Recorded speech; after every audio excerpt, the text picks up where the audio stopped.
तो जैसा कि लास्ट एपिसोड में हमने देखा था कि यानजैंग ने सोड फेरी की हेल्प के साथ 5 एलिमेंट्स और डावा बॉडी को फर्ज कर लिया। अब वो मार्शल आर्ट नहीं बल्कि डावाओ सोड को कल्टीवेट करेगा। साथियों ने पता चला कि शियार के पास तो सबसे रेयर लोटस की ब्लड लाइन है, तो फेरी और यानजैंग ने मिलके उसे भी अवेकन करने में शियार की मदद की, जिसके बाद ये लोग कल्टीवेशन करने के लिए एक बैम्बू फॉरेस्ट में पहुंच चुके थे। मगर तभी वहां पर एक डेमोनिक बीस्ट इन पर अटैक करने आ चुका था। अब आगे तो इस एपिसोड की शुरुआत उसी सीन से होती है जहां पर लायन बीस्ट ने यानजैंग पर हमला कर दिया, मगर यानजैंग समय रहते पीछे हट चुका था। उतने में ही उस लायन बीस्ट ने सीधे यानजैंग पर छलांग लगा दी। यहाँ पर यानजैंग भी उसका मुकाबला करने के लिए तैयार हो रहा था, लेकिन तभी एक और कल्टीवेटर ने पीछे से लायन बीस्ट पर अटैक कर दिया। वो अपनी सोड इंटेंट का यूज करते हुए लायन बीस्ट को पियर्स कर देता है, जिसके चलते बीस्ट को नीचे आना पड़ गया। अब ये लायन बीस्ट यानजैंग को छोड़कर इस कल्टीवेटर से निपटने वाला था।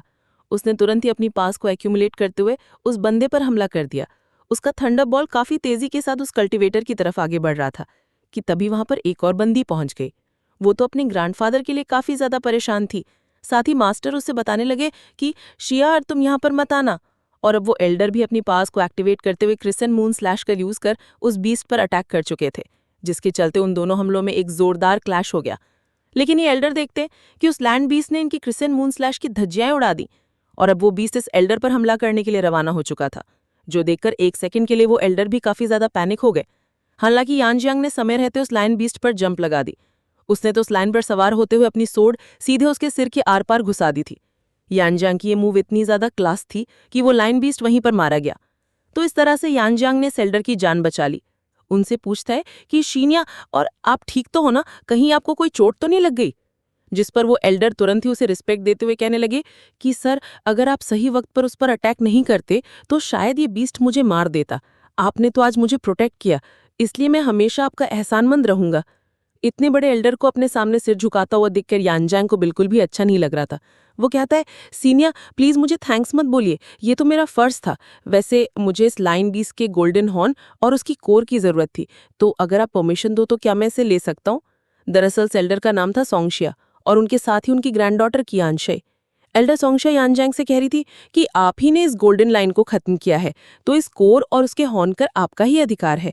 प्लीज मुझसे परमिशन मांगकर मुझे शर्मिंदा मत कीजिए। एल्डर ये सुनते साथ ही यानजैंग तुरंत ही उस गोल्डन लाइन की कोर और उसके हॉर्न को निकाल लेता है।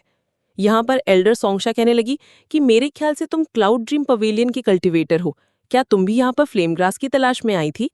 अब यांगजियांग ने तो फ्लेम ग्रास का जिक्र ही पहली बार सुना था, इसीलिए वो एल्डर सोंगशुए से इस ग्रास के बारे में पूछने लगा। तो एल्डर सोंग ने तुरंत ही उसे फ्लेम ग्रास दिखा दी। वो कह रही थी कि मुझे इस ग्रास की काफी ज्यादा जरूरत है ताकि मैं अपनी ग्रैंडडॉटर कियांगशुई को हील कर पाऊं। अगर ये ग्रास हमें मिल जाए तो शायद हम कियांगशुई की जान बचा लें। तो क्या मैं ये फ्लेम ग्रास ले सकता हूँ? अब यहाँ पर यानजियांग कंफ्यूज था कि आखिर इस बंदे को ऐसा क्या हो गया कि उसे इस फ्लेम ग्रास की जरूरत पड़ रही। वहीं पर सोड फेरी ने इनकी सारी बातें सुन ली थी। वो यानजियांग से कहती है कि उस एल्डर को बता दो कि ये फ्लेम ग्रास उसकी ग्रैंडडॉटर की जान नहीं बचा सकती। अब यानजियांग फेरी से इसके पीछे की वजह जानना चाहता था, तो सोड फेरी कहने लगी कि मुझे तुम्हारी बॉडी को पजेस करना होगा ताकि मैं इस लड़की को चेक कर पाऊं। ऐसा भी हो सकता है कि मैं इसके इलनेस को हील कर पाऊं। तुम एक काम करो, उस बंदे ने पहना हुआ सोल क्रिस्टल मेरे हवाले करो। जिसके बाद फेरी ने यानजियांग की बॉडी को भी पजेस कर लिया। अब फेरी यानजियांग के फॉर्म में ही इन लोगों से बात करने लगी। वो उन्हें बता रहा था कि फ्लेम ग्रास एक सेकंड ग्रेड का स्पिरिचुअल मेडिसिन है। इसमें वो एबिलिटी बिल्कुल नहीं कि आपकी ग्रैंडडॉटर की जान बचा पाए। अब ये सुनकर एल्डर सोंगशुआ काफी ज्यादा हैरान हो गए। उससे पूछते हैं कि क्या तुम कियांशुई की हिडन इलनेस को भी देख पा रहे हो? जिस पर यान जवाब देते हुए बताने लगा कि हो सकता है कि आपकी ग्रैंडडॉटर के पास 9 इन बॉडी है। ये 9 इन बॉडी तो हजारों सालों में बस एक बार ही अपीयर होती, यानी कि ये बंदी नेचुरली गिफ्टेड है, लेकिन इसकी कल्टीवेशन लो होने की वजह से ये 9 इन फोर्स की बढ़ती हुई पावर को हैंडल नहीं कर पा रही, जिसके चलते 9 इन फोर्स इतनी ज्यादा इंक्रीज हो गई कि अब वो उसकी बोन मैरो तक पहुंच चुकी है। अगर इस फोर्स को अभी भी रोका नहीं गया तो शायद वो कियांशुई को खत्म कर दे। ये सारी बातें सुनकर तो एल्डर सोंगशुआ काफी ज्यादा हैरान थे। वो यानजियांग से कहते हैं कि आपने तो कियांशुई की हिडन इलनेस को भी पहचान लिया। हमने कियांशुई को हील करने की कई सारी कोशिशें की, लेकिन हर बार हम नाकाम रहे। क्या आपके पास कोई ऐसा रास्ता है जिसका यूज करके हम इसे ट्रीट कर पाए? जिस पर यानजियांग कह रहा था, बिल्कुल, मैं कियांशुई को हील करने में आपकी मदद कर सकता हूँ, बस उसके बदले में आपको ने पहना हुआ पेंडेंट मेरे हवाले करना होगा। ये क्रिस्टल मुझे काफी ज्यादा पसंद आया, तो शी ने तुरंत ही अपना पेंडेंट उतारकर सीधे यानजियांग के हवाले कर दिया। इस क्रिस्टल को हासिल करने के बाद सोट फेरी काफी ज्यादा खुश हो गई थी, जिसके बाद वो कियांशवी से कहती है कि अपना हाथ मेरे हाथ में दो। यहाँ पर कियांशवी थोड़ा सा हेजिटेट कर रही थी, जो देखते ही सोट फेरी को हंसी आने लगी। अब जैसे ही कियांशवी ने अपना हाथ आगे बढ़ाया, यानजियांग उसे ही थाम लेता है। इधर यानजियांग ने नोटिस किया था कि इस बंदी की बॉडी हद से ज्यादा कोल्ड है, तो किंशवी को बता देता है कि तुम 9N फोर्स के बैकलैश से जूझ रही हो, और ये कोई आजकल की बात नहीं बल्कि तुम 3 सालों से इसे झेलते आ रहे। जिस पर किंशवी बता रही थी कि हाँ, मैं 3 सालों से इस बीमारी से काफी ज्यादा परेशान हूँ। तो यानजियांग उसे बता रहा था कि 9N फोर्स का बैकलैश हद से ज्यादा खतरनाक होता है। अगर तुम्हारी जगह कोई ऑर्डिनरी कल्टिवेटर होता तो शायद वो कब का ही मारा जाता, लेकिन तुम इस बैकलैश को अभी भी हैंडल कर रही क्योंकि तुमने कई सारी एलिक्सर, पिल्स और मेडिसिन कंज्यूम करते हुए 1 स्टार वॉरियर रोल पर ब्रेक थ्रू किया, और उसी की ताकत ने तुम्हें अभी तक जिंदा रखा है। तो किंशवी उसका जवाब देते हुए कहने लगी कि मेरे फादर और ग्रैंडफादर ने मुझे बचाने के लिए काफी सारे एफर्ट्स लगाए। उन्होंने कई सारे खतरों का सामना करते हुए मेरे लिए स्पिरिचुअल हर्ब्स कलेक्ट किए। अगर आज मैं जिंदा हूं तो इसका क्रेडिट सिर्फ मेरे ग्रैंडफादर और फादर को जाता है। ये सब सुनकर एल्डर सोंगशुए किंशवी से कह रहे थे कि तुम्हें बचाने के लिए मैं किसी भी हद तक जा सकता हूँ, बस मेरी एक ही ख्वाहिश है कि तुम्हारा ये इलनेस खत्म हो जाए। दरअसल ये सॉन्ग फैमिली के मेंबर्स काफी ज्यादा यूनाइटेड थे ताकि वो अपने मेंबर्स को सेफली बचा सके। पोलाइट थे, इसीलिए तो यानजियांग इनकी मदद करने के लिए तैयार हो गया। अब अगले सीन में हम देखते हैं कि यानजियांग अपने डिवाइन पावर्स को कियांशवी की बॉडी में ऐड कर रहा था। इस प्रोसेस में यानजियांग ने कियांशवी की 9N फोर्स के बैकलैश को थोड़ा सा कम कर दिया था। हालांकि स्वॉर्ड फेरी की सोल पावर काफी ज्यादा कमजोर होने की वजह से वो इस प्रोसेस को ज्यादा देर तक कंटिन्यू नहीं रख सकती थी, जिसके चलते यानजियांग उसे बताने लगा कि आज के लिए मैं बस इतना ही कर सकता हूँ। कुछ दिनों तक 9N फोर्स का बैकलैश तुम्हें जरा भी तंग नहीं करेगा। अब हमें बस थोड़ा सा इंतजार करना है। कुछ दिनों के बाद मैं दोबारा से तुम्हें ट्रीट करूंगा। बस इसी दरम्यान तुम अपनी कल्टीवेशन पर फोकस करो। जितनी जल्दी तुम लेवल अप करोगी उतना ही 9N फोर्स का इम्पैक्ट तुम पर कम होगा। यहाँ पर एल्डर संक्षिया काफी ज्यादा एक्साइटेड होकर कियांशवी से पूछने लगी कि मेरी बच्ची, क्या तुम्हें थोड़ा सा अलग फील हो रहा है? जिस पर कियांशवी बताने लगी कि मेरी बॉडी जो थोड़ी देर पहले काफी ज्यादा ठंडी थी वो अचानक से वार्म हो गई। जो सुनते साथ ही एल्डर संक्षिया काफी ज्यादा खुश हो गए। उन्हें कियांशवी को बचाने की एक उम्मीद मिल चुकी थी, जिसके चलते वो यानजियांग का तुरंत ही शुक्रिया अदा करने लगे। उससे कहते हैं कि आपने मेरे साथ साथ कियांशवी की भी मदद की। आपका ये एहसान हम जिंदगी भर नहीं भूलेंगे। अगर फ्यूचर में आपको कभी भी कोई दिक्कत आए तो हमारी सॉन्ग फैमिली बिना सोचे समझे आपकी हेल्प करेंगी। इतना ही नहीं, एल्डर सोंगशे ने खुश होकर यानजियांग को एक स्पिरिट सोर्स जेट स्टोन भी दे दिया, जो कि काफी ज्यादा कीमती और रेयर है। यानजियांग को पता था कि ये स्टोन कितना ज्यादा वैल्यूएबल है, तो वो उसे एक्सेप्ट करते हुए मास्टर का शुक्रिया अदा करने लगा। अब यहाँ पर कियांशी यानजियांग से कहने लगी कि सीनिया, क्या आप अपना एड्रेस हमें बता सकते हो ताकि ट्रीटमेंट के लिए अगली बार हम आपके पास आ सकते हैं? जिस पर यानजियांग कहने लगा कि उससे तो अच्छा ये है कि आप ये कम्युनिकेशन बीड आपके पास रखो। ठीक 3 दिनों बाद आप इस कम्युनिकेशन बीड का यूज करके मुझसे कांटेक्ट करना। आपका पैगाम मिलते ही मैं तुरंत ही आपसे मिलने आ जाऊंगा। 3 दिनों के बाद हम आपके 9N फोर्स को एक्सट्रीम लेवल तक सप्रेस करने की कोशिश करेंगे। बस तब तक आपको अपनी कल्टीवेशन पर ध्यान देना होगा। जिस पर कियांशवी हाँ बोलती हुई तुरंत ही उस कम्युनिकेशन बीड को एक्सेप्ट कर लेती है, जिसके बाद यानजियांग तुरंत ही वहां से रवाना हो गया। इधर कियांशवी कह रही थी, सीनियर आपने तो मुझे अपना नाम ही नहीं बताया, लेकिन तब तक यानजियांग वहां से जा चुका था। अब अगले सीन में हम देखते हैं कि यानजियांग और स्वॉर्ड फेरी वापस से सेक्ट में आ चुके हैं।